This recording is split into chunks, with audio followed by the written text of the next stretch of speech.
Olá a todos! Nós somos o grupo Not Hot Dog. Esta é a apresentação final do curso de Mineração de Dados Complexos da Unicamp. O tema do nosso trabalho é a predição de calote em empréstimos bancários. Nosso objetivo, portanto, é determinar se, dado um conjunto de informações, um cliente terá ou não condições de pagar o empréstimo. E, em caso de calote, calcular o percentual do empréstimo que não será pago. Começaremos fazendo uma breve descrição da base de dados e os desafios que encontramos sobre ela. Passaremos para a proposta de solução que construímos e os modelos que desenvolvemos, tanto o classificador quanto o regressor, finalizando com as predições finais do modelo completo, que contempla essas duas partes.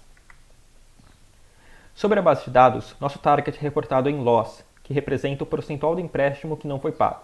Dessa forma, aproximadamente 90% dos clientes são idôneos, tendo loss igual a zero, enquanto apenas 10% apresentaram calote. Além disso, nossos dados são sigilosos. Isso apresenta um problema no caso de variáveis do tipo inteira e objeto, que podem significar tanto atributos do tipo contínuo quanto discretos.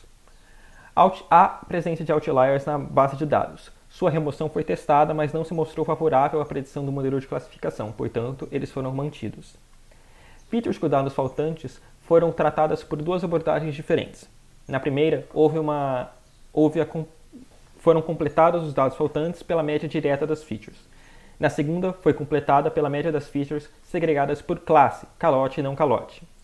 Essa segunda estratégia mostrou-se mais favorável para a predição do modelo de classificação e foi embasada em evidências estatísticas, à medida que o teste T revelou que há uma diferença significativa na média entre as classes, na média entre as features segregadas por classes.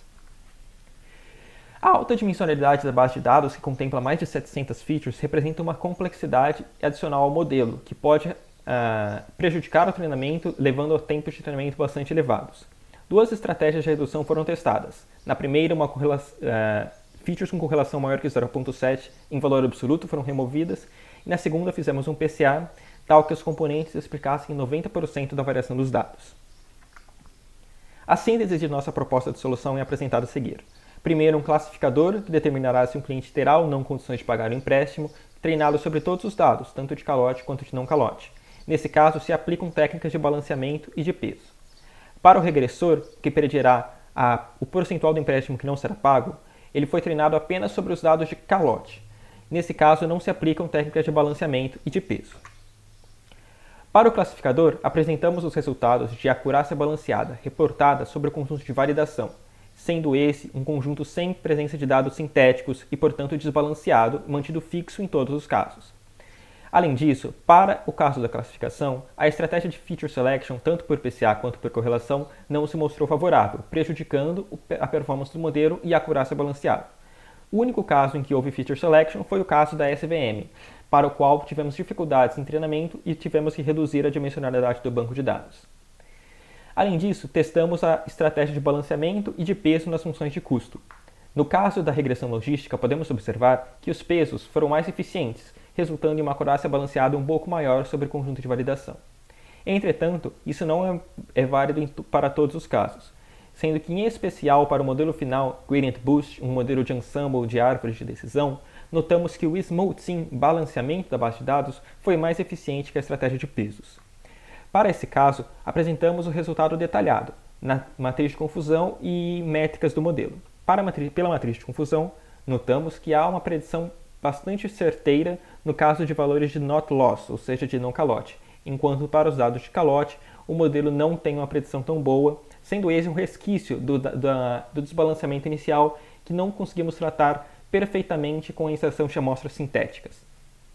Além disso, notamos que a acurácia balanceada é bastante elevada quando comparada ao modelo inicial, de 0.74, enquanto o modelo inicial apresentava uma acurácia balanceada próxima a 63%.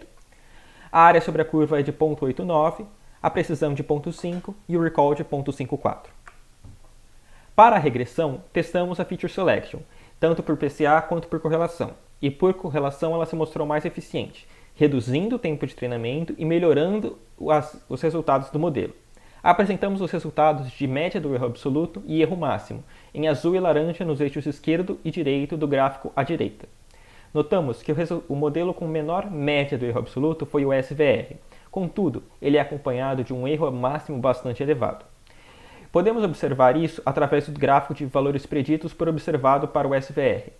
Como há uma assimetria na dispersão dos dados, o modelo é bastante eficiente na predição de dados com uma loss baixa, próxima a 40% a 20%.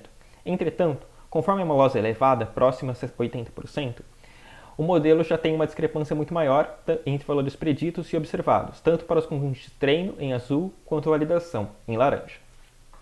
Para o modelo final, o AdaBoost, temos um erro médio que é um pouco maior do que o erro do SVM, mas um erro máximo muito menor. O gráfico de preditos por observados revela que há uma predição bastante razoável, tanto para os dados de treino quanto validação, à medida que temos um erro médio bastante próximo entre os dois modelos, tal qual o erro máximo, além de um erro quadrado próximo a 1, indicando que o modelo conseguiu contemplar a tendência da loss em relação às features. Nesse slide apresentamos a síntese do modelo final, lembrando que ele contempla um modelo de classificação combinado a um modelo de regressão. O classificador determina os dados entre calote e não calote. Os dados preditos como calote passam para o regressor, que predirá o percentual do empréstimo não pago. Notamos que alguns dados no gráfico de preditos por observados não são preditos adequadamente. Isso acontece porque o classificador tem uma dificuldade em determinar se alguns dados são efetivamente calote. Entretanto, ele também é bastante eficiente na predição de dados de não calote. Dessa forma, quando observamos a média do erro absoluto geral sobre a base de validação, temos um erro médio bastante baixo, apesar de um erro máximo bastante elevado. Concluímos que os modelos de ensemble são bastante importantes para o desenvolvimento de modelos preditivos à medida que se adaptam a dados muito difíceis de ajustar, conforme apresentam uma família de modelos de preditores trabalhando em conjunto. Tanto para o caso da classificação quanto para a regressão, encontramos resultados melhores com Gradient Boost e AdaBoost.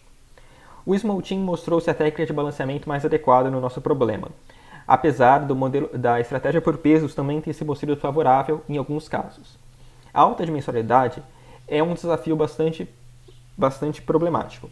Em alguns casos, a redução da dimensionalidade teve impacto negativo, no caso da classificação, e positivo, no caso da regressão, mostrando que é um ponto a ser analisado em detalhes para cada modelo. E foi interessante notar que duas estratégias de redução diferentes foram testadas, resultando em resultados bastante diferentes em cada caso, tanto PCA quanto redução por correlação. Esse é o nosso trabalho e agradecemos muito pela atenção. Obrigado.